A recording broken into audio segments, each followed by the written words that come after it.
My name is Matthew Hoskinson. Our society, our culture, does not much like to talk about the reality of death. And yet this coronavirus pandemic that we are all enduring together has brought this issue that's always been present to the surface and has forced us to deal with trauma on an unimaginable scale. So I called on my friend David Ramos. David has been a pastor here in New York for decades. He also is a certified chaplain, having worked as a hospice chaplain and as a counselor and a social worker through the AIDS crisis. He has a Master of Divinity and a Master's in Social Work. And he is uniquely suited to address this particular challenge that we face. In the video that follows, you'll hear David give a 30-minute presentation on how we experience grief, how to handle it ourselves, and how to help others in their grief. Together, all packaged with this hopeful gaze on God who raises the dead. Our God is a God of hope and a God of resurrection. The second half of the video, David takes questions from people who have participated in the workshop. After I open with a word of prayer, David will get right to it. If you would like a copy of the PowerPoint slides, you'll find them through the link below this video on my blog, MatthewHoskinson.com. Now let us pray. Heavenly Father, we thank you that you meet us where we really are, not where we think we ought to be, not even where we should be, but just where we really are. And we thank you that in every one of our sorrows, you feel our sorrows. You store our tears in a bottle. We don't even know what that would look like, God, but it brings us such hope and comfort to know that the all-powerful creator of the universe cares about our tears. And so as we are guided by our brother David in an exploration of grief, we pray for hearts that are open and responsive to what your Spirit is saying to us. We pray that you would heal us in our traumas and that you would enable us to serve others in their traumas. For we ask in Jesus' name, amen. David. Hey, thank you so much. I just want to give my heartfelt thanks to Dr. Hoskinson for inviting me to conduct this workshop. And I want to right from the start acknowledge that I know that many of you are actually experiencing grief and perhaps it's why you were drawn to hear this workshop. So I pray that God will meet you, and my prayer is that you could find a resource in some of the material that we'll share today. What my plan is that I'm going to look at some of the unique factors of grief during a pandemic, and then look at ways that we can care for ourselves. And many of us are in ministry and are will be people to minister to either our family members, our church members, so we will be called upon to help others. So I'm going to look at how we can help others who are dealing with grief, and then and finally some biblical verses of promises that we have. And I have a PowerPoint presentation that I like to go through, and then once I go through this, I would love to hear your questions. If you could go to the next slide. Yeah. Well, right out of the gate, we see that in the Gospels, there's a promise: is blessed are those who mourn, for they should be comforted. And I just want to say that God is promised and covenanted with us to comfort us during times of difficulty. Next slide.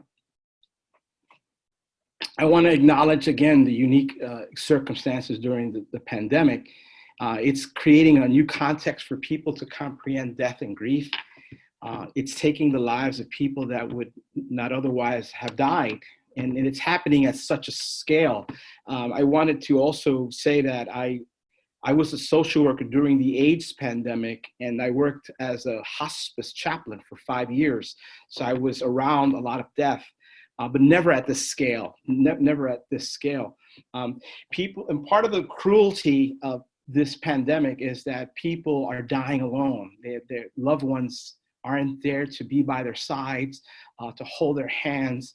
And it's a cruel reality for the person who's sick, but also for the families who are, by virtue of the fact that they cannot be with their loved ones in the death process. Many people are experiencing a collective grief, and for other losses, such as jobs or life as they knew it, like their rhythms have been interrupted, their connection with other people and other circles of support. So there's this collective grief, and I've heard someone say that they grieve for the whole world. They're grieving because this is a global reality that we're in, and it is quite a unique moment of history that we're living in. Next slide. Given the aspects of the rapid realities that we're going, we're seeing that the loss is being experienced as like a tsunami. It's a tsunami of loss. It's multiple losses.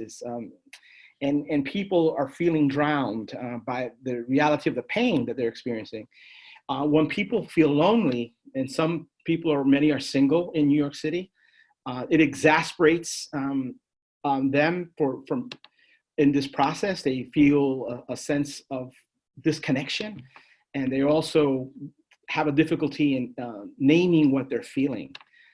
People don't even know what they're grieving about. Sometimes people are reacting in ways that they've not reacted before. Some people are acting in anger, in frustration, and they don't realize that's really rooted in grief and loss that they're experiencing in what is happening.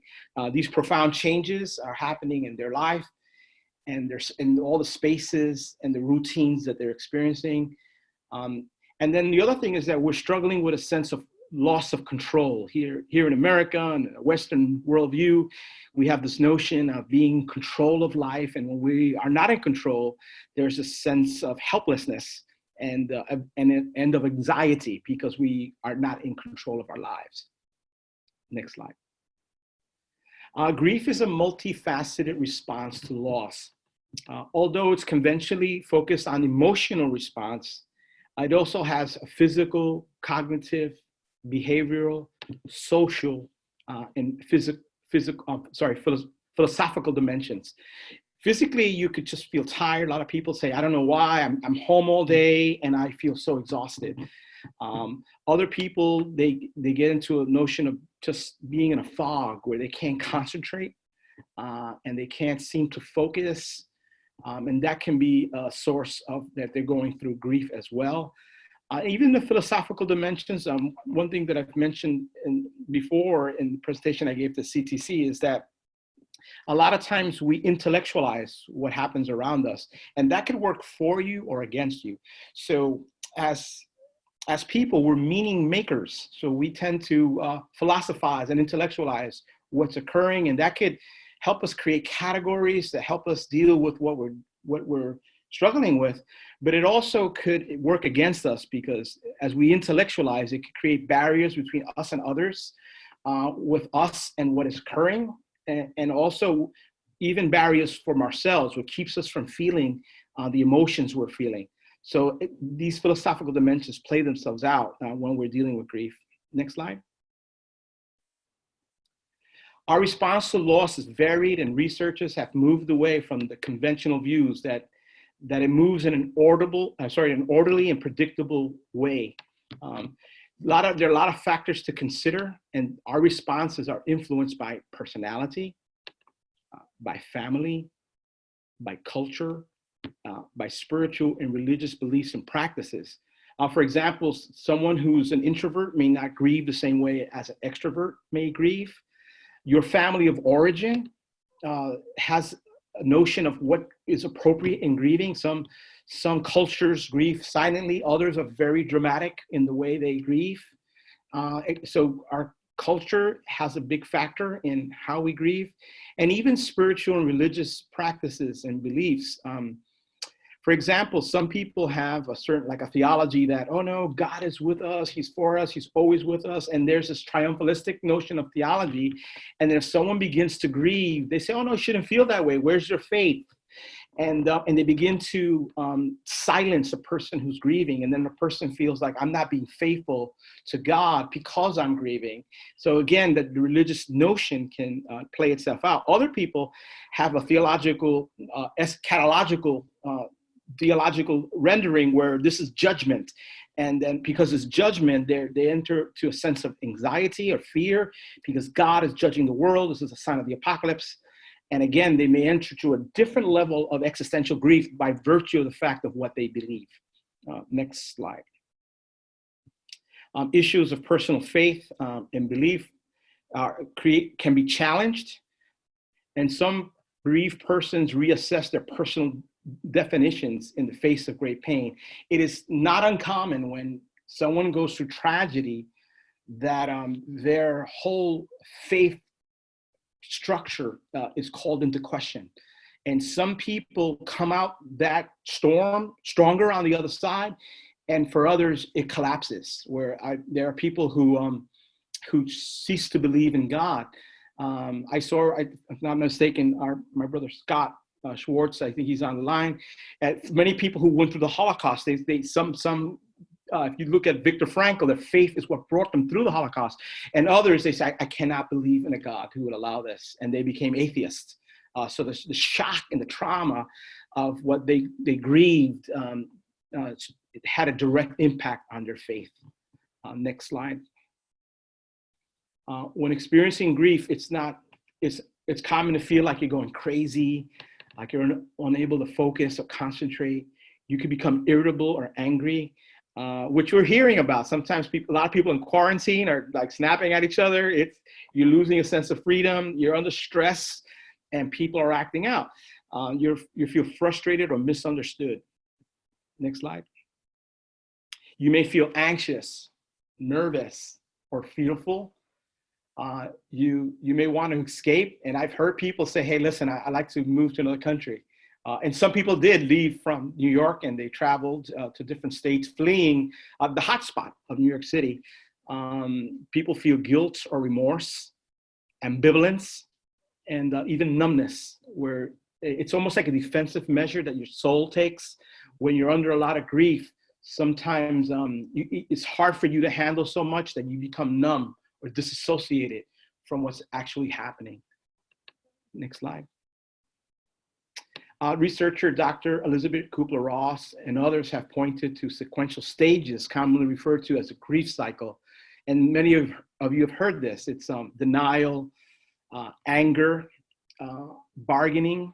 It's like saying, like someone becomes sick and it's like, God, let's make a deal. You know, if you heal me, I'll be a missionary, whatever it is. There's depression, and then finally acceptance. And a lot of people who use this model often thought that it was a sequential stages where people say, well, I'm in the anger stage. I've yet to come into the depression stage, but it doesn't work like that. You could be up and down that cycle, and it's not orderly, and you could be in acceptance and then fall back to depression. So it's not an orderly process.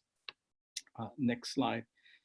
I like John Bowlby's categories. He introduces different categories, and he talks about shock and numbness, a yearning and searching, a disorganization and despair, and reorganization. In the beginning, a lot of us deny it. Like there are people who still deny what's going on, and so there's this. It's very difficult to accept tragedy or trauma. And so it's easier to kind of look at other realities. Sometimes then when it starts hitting you, this is real, or even for some of us to realize, wow, this is not going away anytime soon. There's a yearning and a searching and say, hey, listen, I just want to go back to the way things were, And then oftentimes it could be a disorganization when your life is not what it used to be and you're trying to find yourself again, and some fall into despair. And then there's a restructuring. Hey, listen, I really got to get through this. I'm in this for the long haul. I need to get myself together and do what I need to take care of myself to get through this. The next slide, please. Looking at shock and denials, there's sometimes feelings of unreality, depersonalization, where you just may not feel like yourself. And withdrawal, it's not uncommon that people withdraw. If you know a friend and that you haven't heard from them and they're usually very bubbly or calling you and they haven't been calling you, you may want to call them. and say, hey, how you doing? Because some people, they withdraw to lick their wounds, and they do need help, but they don't know how to ask for it. And that has an anesthetizing effect on them. There's a volatile reaction. Whenever one's identity or social order face the possibility of destruction, there's a natural tendency to feel angry, frustrated, helpless, or hurt. And the volatile reactions can be terror, hatred, like whose fault is this? And sometimes scapegoating certain populations. That could be a way of trying to blame somebody.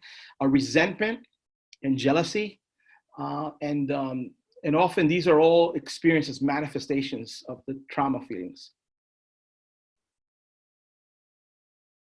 Yeah, disorganization and despair. These are processes which are associated with bereavement and the mourning and severe pain of being away from a loved person. A lot of times we build our lives around loved ones. Our whole life is understood and transacted with intimate people. And if, God forbid, they're taken away from us, our whole life order is disorganized, and it could be very despairing. And then there's a reorganization, is the assimilation of the lost and the redefining of life and meaning without the deceased. And that's a hard process. It's not quick, but it can be done, and there are ways to do that. Next slide. There are different kinds of loss. Not all loss is the same. You can have the death of a partner, the death of a parent or child, a sibling or relative, a friend or colleague, a relationship breakup. This is putting stress on a lot of marriages. We've noticed that there's been statistics that domestic violence has gone up, and no doubt that this also caused some divorces because of the stress that people are undergoing during the pandemic. Next slide, please. These are possible symptoms. Is a change in appetite or weight.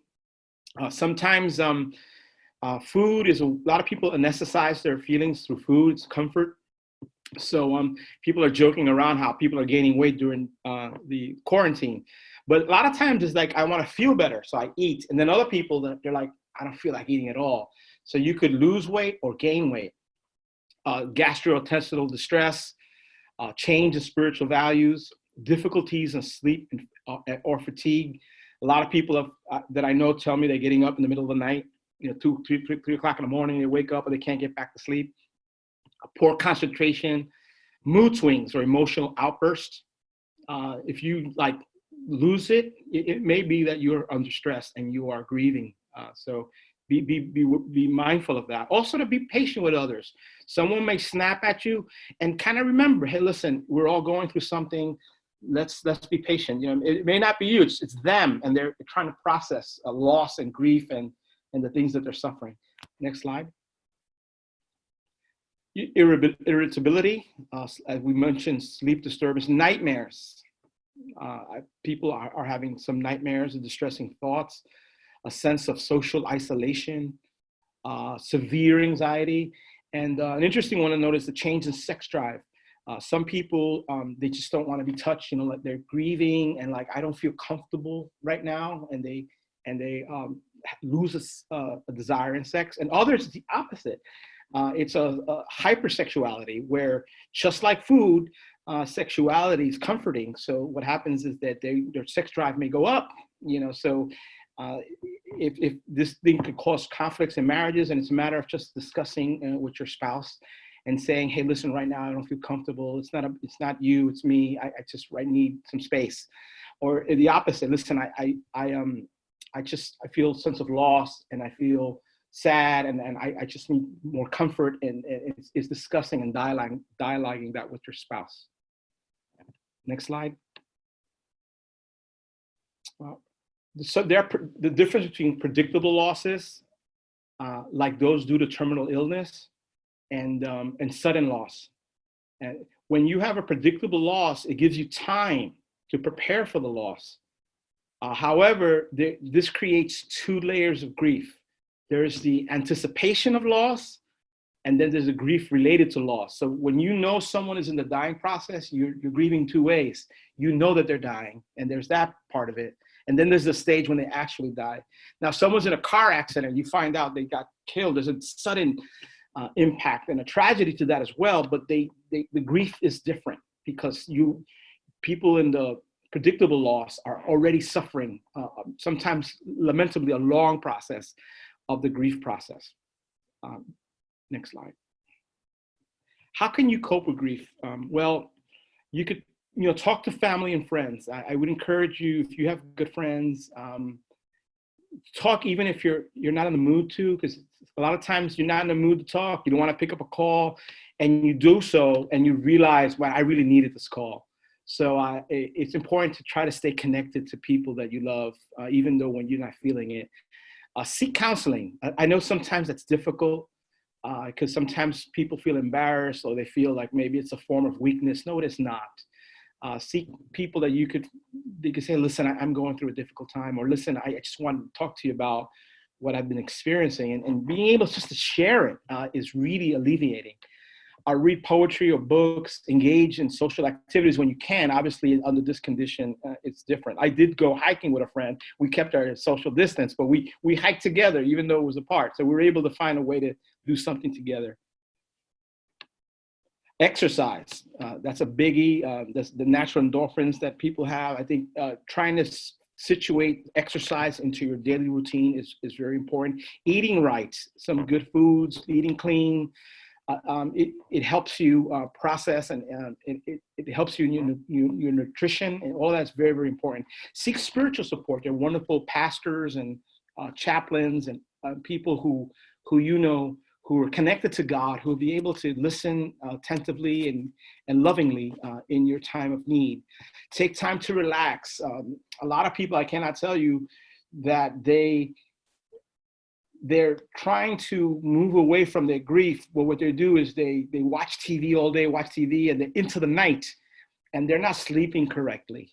And because of that, they're not recuperating. So please get your sleep. It's really important. And even though, napping is amazing. Even if I'm not a napper, but when I do nap, it really blesses me. So if you're a napper, take advantage of that. It really helps you. And join a support group. And now there's support groups online where you could zoom into a support group where you could discuss and have a dialogue about your loss. Listen to music. I love music. That's really helpful. Be patient with yourself. A lot of times we have self-judgment. We are really hard on ourselves. We have, some of the worst critic is ourselves. We're really tough on ourselves. Be patient with yourself. Give yourself space. Let yourself grieve. I think that some of the damage we do to ourselves is not allowing ourselves to feel what we feel. And I think some of the damages we do to others is like when people cry, oftentimes we say, oh, don't cry. No, allow that person to cry because that's what they're feeling. Allow them to emote. Allow them to experience loss because as they do that, they will heal. But if you prevent that from happening, you're elongating their sorrow and you're not allowing them to process their grief. Next slide, please. Express yourself. Even if you don't like talking, find ways to express yourself. Journal writing. Oh my God, I journal all the time, and it's very, very therapeutic. So if you haven't journaled, I really encourage you to do so. To be a gift to yourself. Some people are gifted; they write songs or they do poems, and the arts are a fabulous way to help process, and it's a means of therapy for those who lean towards the arts. Next slide, please. I said exercise and eat right. You can go to the next slide. Just to kind of, you could go to the next slide as well. How do you support other people? A lot of us, again, I said, are going to be called upon to support those who are grieving. To begin with, it's to be a good listener. And to be a good listener is exactly that, is you remain silent and you let another person speak. Ask about their feelings. Let them just sit there with them. There is in the chaplaincy world is what is known as the ministry of presence, is being there. In the Jewish tradition is Shiva. You sit Shiva with someone. You're there. You're present. And in the Catholic tradition, in the Latino Catholic tradition, there's what is called velorio, which is like 7 days of they pray the Hail Mary and they pray the Our Fathers, but they're with the people. Obviously now, we have to reimagine being with somebody. It may mean doing it vis-a-vis technology, either a phone call or a FaceTime. But these are very important to be with someone when they grieve. Let them share what they feel, and don't judge them. Do not judge their feelings. A lot of times when people are angry, they may say some harsh things. They may say things about God, and it's not our place to defend God.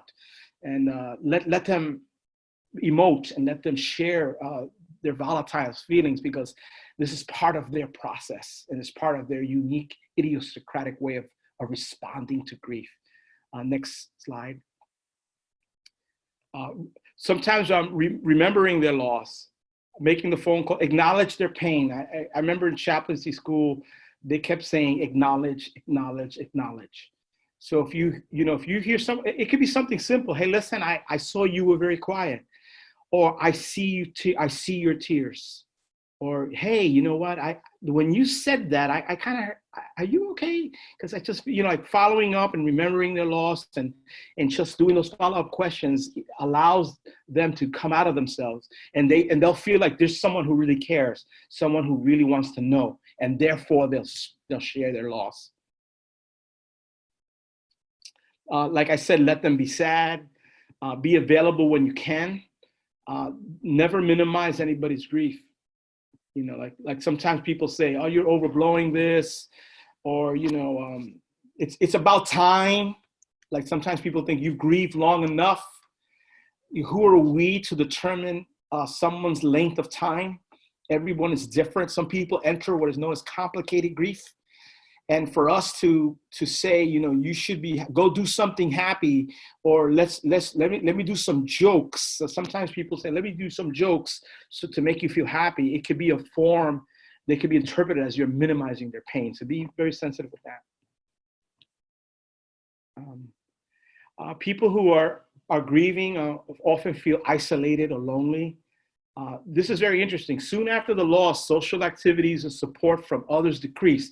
Whenever someone dies, at least here in America, there's a lot of people, and then all of a sudden there's nobody.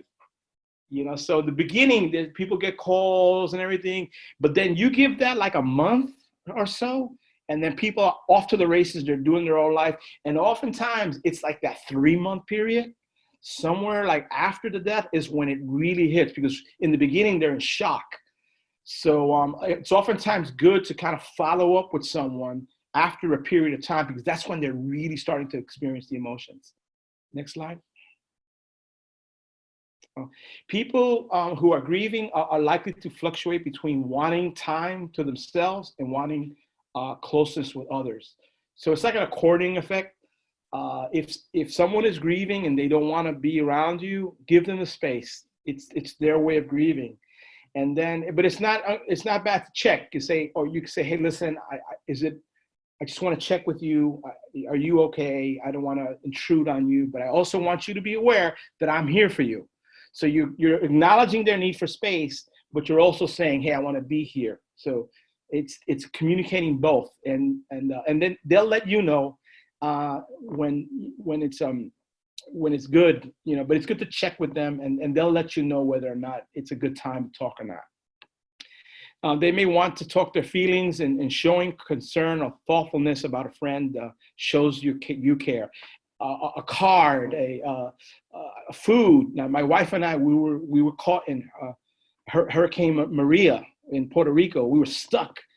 And by the time we came back, our neighbors had cooked for us the day we got back.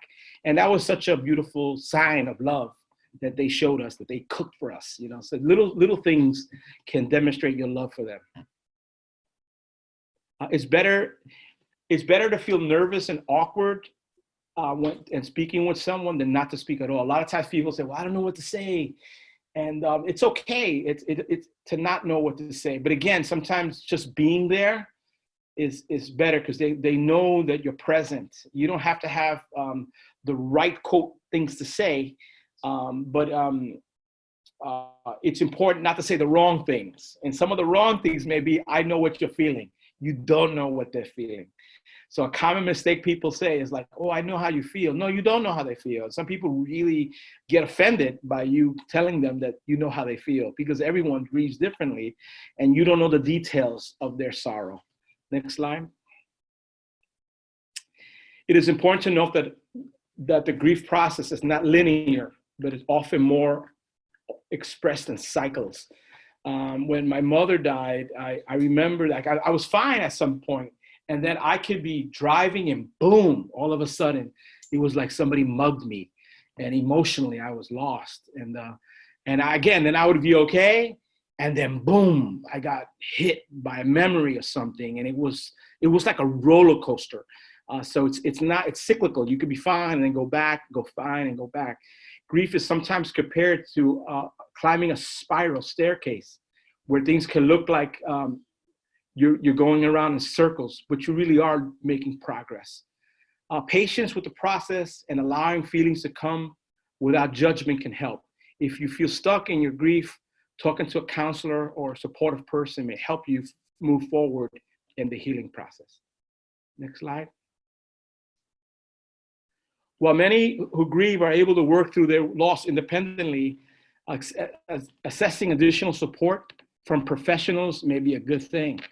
Individual counseling, professional support groups, educational classes, peer-led support groups, all of these are resources for the grieving. I've mentioned some of this, and you can go to the next slide. There are some Bible verses I could share with you. In Psalm 22:24, it says the following: "For he has not despised or disdained the suffering of the afflicted one. He has not hidden his face from him, but has listened to his cry for help." Psalms 22:24. In Psalm 34:17, it says, "When the righteous cry for help, the Lord hears, and he rescues them from all their troubles." Psalm 34:18, "The Lord is close to the brokenhearted." It's one of my favorite, "and saves those who are crushed in spirit." Psalm 37:39, "The salvation of the righteous comes from the Lord. He is the stronghold in time of trouble." Psalm 147:3, "He heals the brokenhearted and binds up their wounds." And in Proverbs 3:5-6, "When you lie down, you will not be afraid. When you lie down, your sleep will be sweet." Lamentations 3:22-26, "Because of the Lord's great love, we are not consumed, for his compassions never fail. They are new every morning. Great is your faithfulness. I say to myself, the Lord is my portion. Therefore, I will wait for him. The Lord is good to those who hope is in him.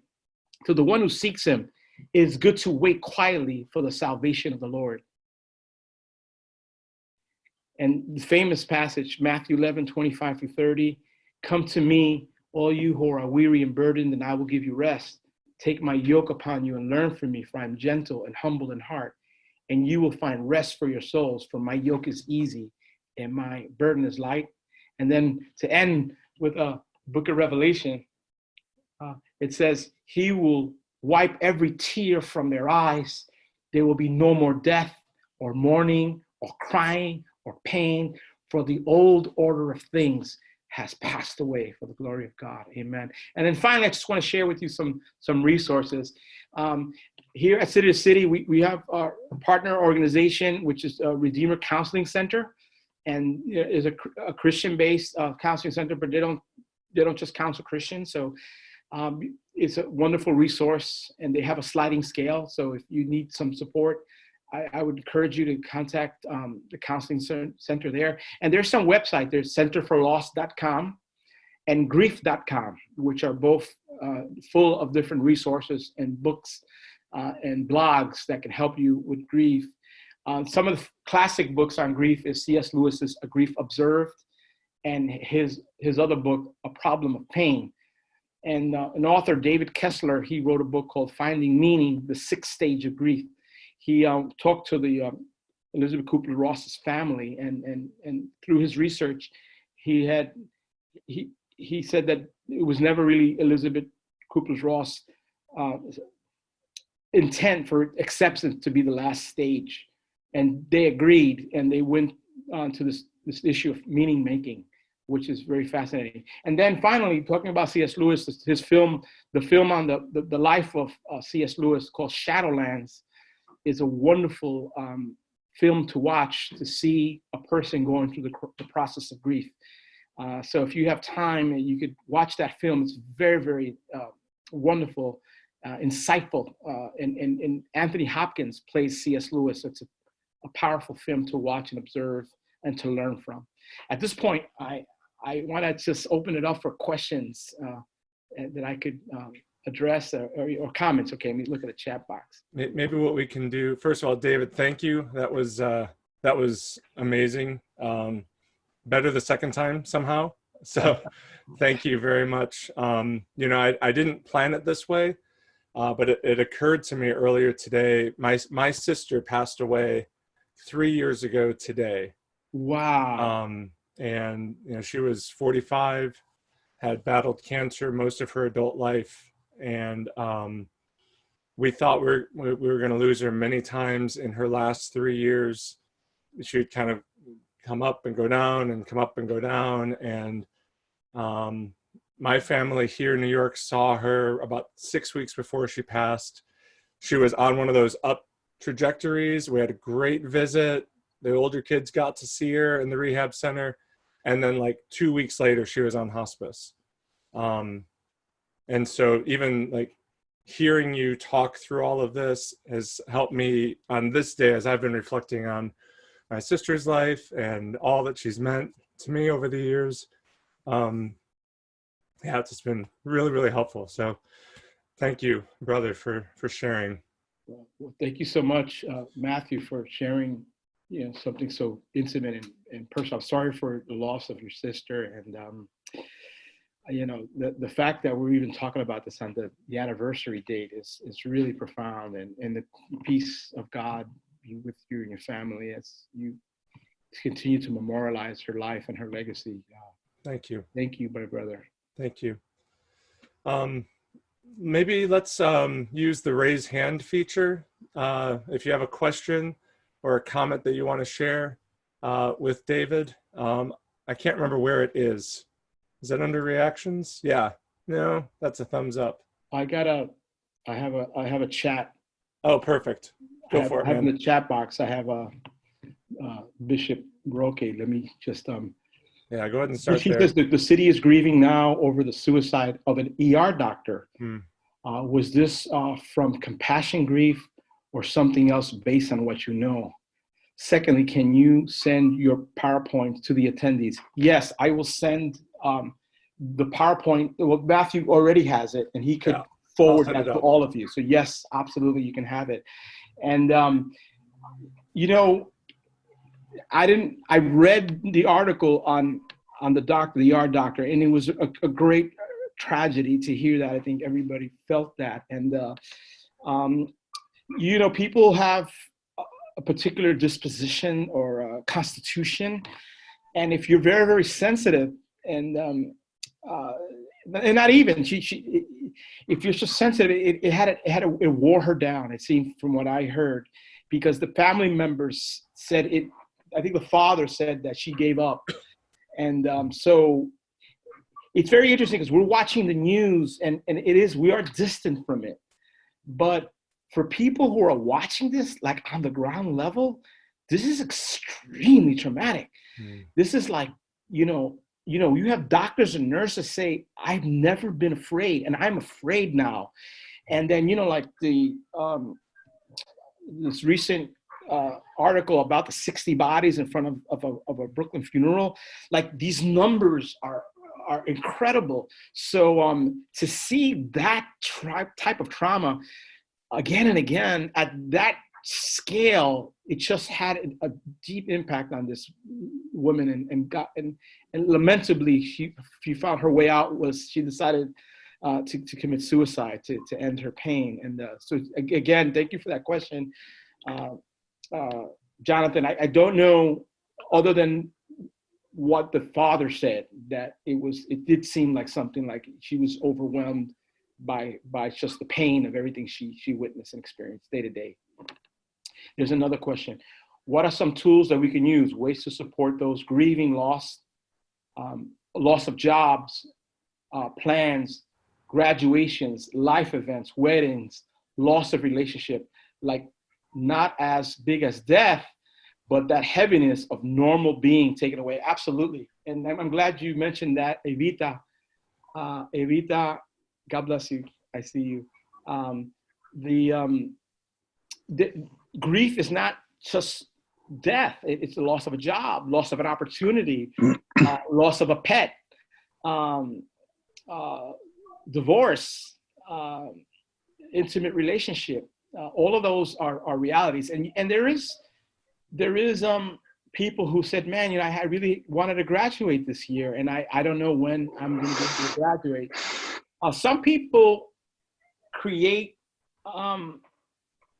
sort of a celebration in the interim to say, you know what, we're going to create our own kind of graduation celebration until we get the actual one. And that's sort of like a way of acknowledging a person's success in a way that's thoughtful and doesn't minimize their sacrifice.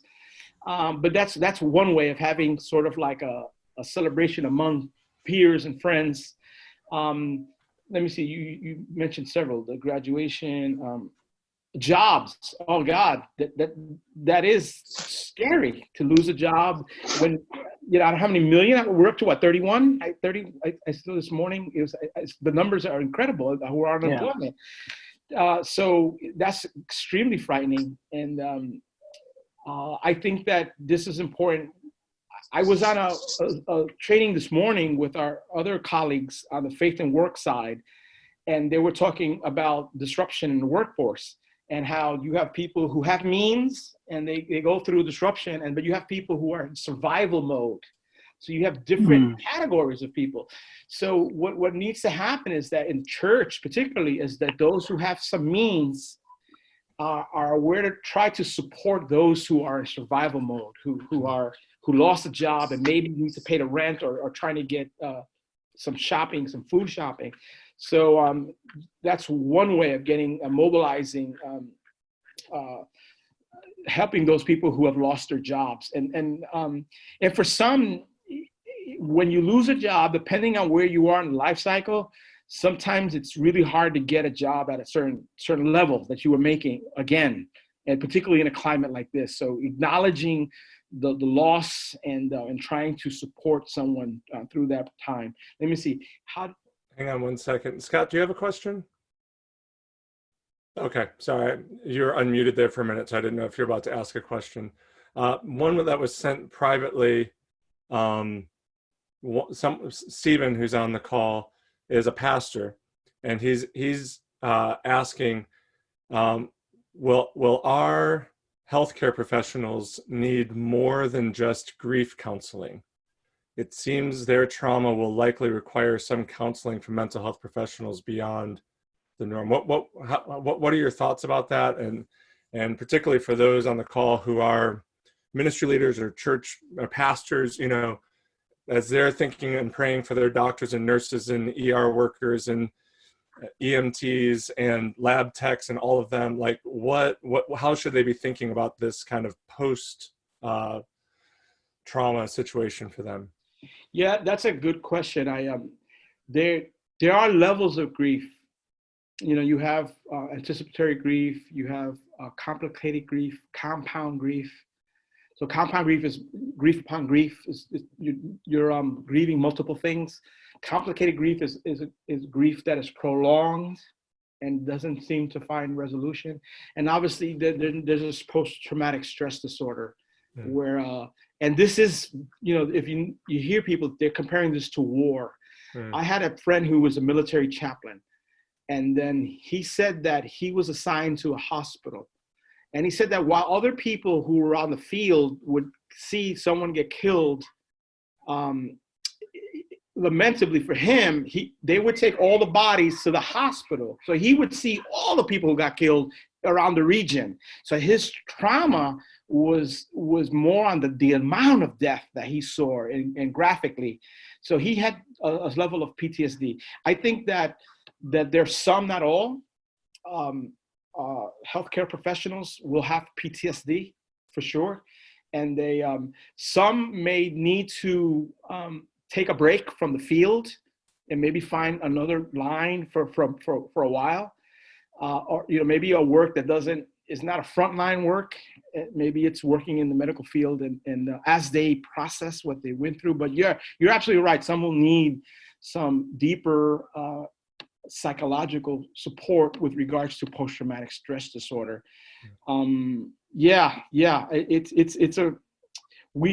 It's very interesting because we're still haven't seen the totality of this pandemic. So we're only the beginning. So it's very frightening. It's a very good question. Thank you. I think Scott has a question here. How do you approach ministering to people not in the church? In the same manner. So the same, show them that you care, ask how they're doing, demonstrate acts of love and concern. You could say, "Hey, I care for you," something like it. Oh, wow, I really feel what you're experiencing. I'm so sorry for your loss, and just show them. I would avoid proselytizing. Is not the time to say, "Hey, Jesus, have you thought about Jesus Christ lately?" This is not the time to try to proselytize it. But you can say, like, "Hey, I'm praying for you," or "Is it okay that I pray for you? If you ever want to do something, ask permission. Is it? I read something somewhere that was really beneficial for me, and I was wondering if it's okay that I share it with you." And so they'll tell you, like, "No, don't pray for me." And so people can say that point blank, and you say, "Okay, I get it." And they may be angry at God, and you say, "I want to pray for you." Like, "Yeah, I'm not up for it." No. And but doing that is a way of honoring their boundaries. I hope that's helpful. I'm looking at. Yeah, someone said how grief is different from PTSD or trauma. There is a DSM-5 is the Diagnostic Statistical Manual of Mental Health, and so people who they describe it as certain symptomatic realities, like if you're having problems sleeping, concentrating, you're having outbursts, and it's for a period of like anything like perhaps 3 months or more. I don't have the exact timing on it, but there's a specific diagnosis that would describe somebody who's moved into the issue of like a mental health reality. It has to do with the length of time and the severity of their symptoms, and that's how they distinguish between someone who's grieving, like, quote, I hate to use the word normal, but someone who's grieving. And then someone who's gone into something like post-traumatic stress disorder. Okay, Boto, Pastor Boto said, you mentioned about grief that suddenly comes upon you while you are driving, reading. How do you rightly respond during those sudden moments, then trying to get back to what you're doing? It's interesting. That's a great question. I remember the different times. I remember going with it. Like I said, I started crying while I was driving, and I let myself cry, and I may have pulled over, and I just allowed myself to think about my mother, and just wept until and I honored what I felt, because I have no control over it. Like, I want to grieve my mother at the time, but at times I just felt great. I didn't feel sad, but all of a sudden, boom, and then at times, if I didn't kind of acknowledge it, it would disappear. And I was like, wow, where did that go? Where did that feeling go? So I knew that I kind of like let it like a wave, let it go over me or through me. And it was a way of honoring my soul. I said, you know what, I'm going to cry. And I wept, and that helped. And then other times I had to keep moving. And I thought acknowledging it was better than compartmentalizing it, where I didn't acknowledge it. I said, no, I can't let this happen. So because then it was like I never dealt with it. So like my brother and I, we both grieved. And my brother, when he grieved the death of, he was very stoic. And I noticed that his process was longer than mine. Like I remember him coming back to certain questions and certain things. And it was because he didn't allow himself the privilege or the luxury of grieving because of his temperament. Mm-hmm. But his was longer than mine. Hmm. So I'm going to move on. I hope that's helpful. Yeah. I have that's an interesting story. I agree. How do we empathize with those who grieve without stealing the story? How do we have compassion without saying, I know how you feel? That's powerful, Dr. Hoskinson. It's very interesting. A lot of times when we try to be with somebody, a lot of times we'll go to our story. Like, I lost blah, blah, blah. And then what we end up doing is that it all of a sudden becomes about your grief as opposed to the other person's grief. So then you have to be careful about interjecting your story. Sometimes it's helpful because it does show, you do understand, but you don't want to park there. It's really about their story. It's about their grief. So that's a great question. So be very sensitive to interjecting your own narrative when you're empathizing with people. You can share it, but very carefully, when you feel it's appropriate, and in passing, because you don't want to, again, park there. Because I've heard people, that they say, it's like a tragedy Olympics. My story was bigger than yours, so it's really crazy. Thank you for that question. I'm trying to get through these questions here.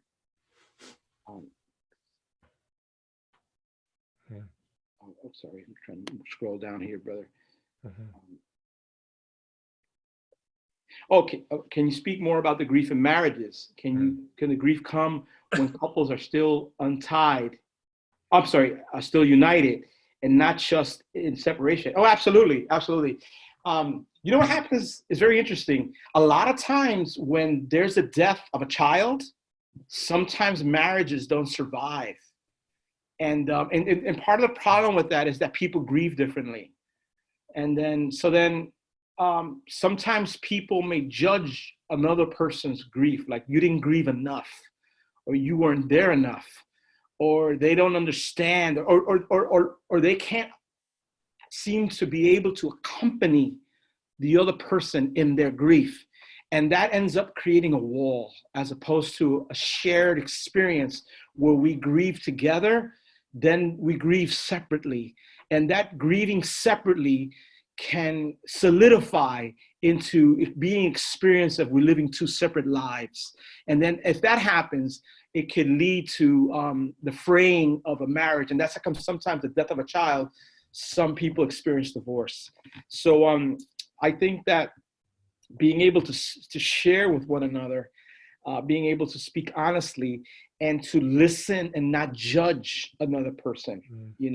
I remember I had a friend who had entered into complicated grief. She lost her mother, and it took like 2 years. And I'm sure that some people felt, like, hey, it's been a long time now, but so I think she may have been judged by others that she was, that it was becoming selfish of her. And then in like manner, she was judging others. It was almost like by grieving, it kept the memory of her mother alive, that she felt that she didn't have the right to let go, because by not grieving, it was like, I'm thinking that her loss is okay, her absence is okay, and it's not okay. So she held on to the grief for quite a while. So we have to be careful that we don't judge other people's process and try to be present and understand and love a person within the space and within intimacy. It's like an accordion, distance and intimacy. So is let the person give them space, but also enter in to assure them that you're there with them. Hope that's helpful. How can I help kids, families? I'm sorry, let me put my glasses on. How can I help my kids, families with kids them as they process grief and they hear about death? That's a great question. The issue of children is very hard because conceptually, depending on their age, um, it's very it's hard for them, and it's a matter of like, asking them questions and hey Tommy, how are you feeling, Tommy? We know that Billy's not around anymore, and letting them share what they feel, and ask questions. And some of those questions are difficult to answer because some of them, like, children can ask questions and they quickly are so much more complex. And trying to speak to a child is, something philosophical, is really challenging, and it really pushes your own notions of your own understanding. And some of the best questions I've ever heard are from children. But it's trying just to be with them and letting them know that it's okay to cry. One of the mistakes we do is that a lot of times when we see people grieve, we want to rush to anesthetize their sadness. No, it's okay to cry. Mm-hmm. You want to cry? It's okay to cry. Jesus wept. Like, just let them be who they are. And they could be angry. They could sometimes. A lot of parents, they see behavior, and anger is a way of grieving. So you say you're being temperamental or you're not obeying, and it just may be their way of grieving. They're angry that they lost, and sometimes you got to allow them to be angry as well. And that's a little tough for parents who want to rule the roost. I'll take maybe that one. I think there's one more question. We have time maybe for this one last one. It's a good question. Yeah. Okay. This is it. Can you address supporting our immigrant community and their grief as they suffer additional barriers, language, culture shock, isolation? That's a fantastic question. Mm-hmm. My God, I was sharing with someone, thank you, Kevin, that some people now are experiencing what the immigrant community has been already experiencing before COVID. Wow. Yeah. So what happens is you have immigrant community, and when their loved one dies, they can't even claim the body because they're afraid of being deported. So there's a lot of people that said they died. I said, was that John Doe? Because we don't know who to contact. And they're just afraid to show up. So they've been living in the shadows and living under fear for years. And now we have people who are in desperate need for attention. I would try to find organizations that are doing good work with immigrant communities and supporting them. Trying to reach out to them and loving on them through churches and organizations who have proven themselves to be effective and loyal in servicing the immigrant communities. I've run out of time, but that's a suggestion. Vet people, because there's always imposters to try to take money off of people. So make sure that if you give to people who are worthy of receiving your contribution. Yeah. I want to thank Matthew and all of you for this. I pray to God that this was helpful for you. This has been amazing. Just to piggyback one thing on what David said, if you are a pastor and you have immigrant communities either in your church or in your neighborhood, there is a sign that you can purchase that says "Hate has no home here," and it's in multiple languages. It's blue, has a red, white, and blue stars and stripes heart on it. You can get yard signs, you can get kind of 16 by 20 posters, you can get flyer size, you can just Google it, "Home has no hate here," in multiple languages. And it can be a way to communicate to immigrant communities that your church is a safe place for them to come and talk, that, you're not going to, turn them in, you're not going to collect damaging information, any of those things. It's a very simple thing. You could even get the logo and put it on your website. But that's a great question. David, if somebody has a question for you, what would be the best way for them to reach you? Yeah, I'm going to type in my email. Okay, great. Thank you. Thank you for sharing that. And again, thank you so much. I said something about how great your session was. I think people started to respond, and then I went a different way. But feel free to go ahead and share your appreciation with jazz hands or clapping or thumbs ups or all the comments in the chat bar. I know we got snaps going on over here. Very good. David, so very helpful for me, for all of us. Thank you for your time and your work and for walking with us through this. I will send out a PDF of the PowerPoint And we did record this as well. So I'll as soon as I get it together, I'll let you all know and give you all access to it. So thank you very much, everyone. God bless you. Stay safe. Stay well. Blessings to you all.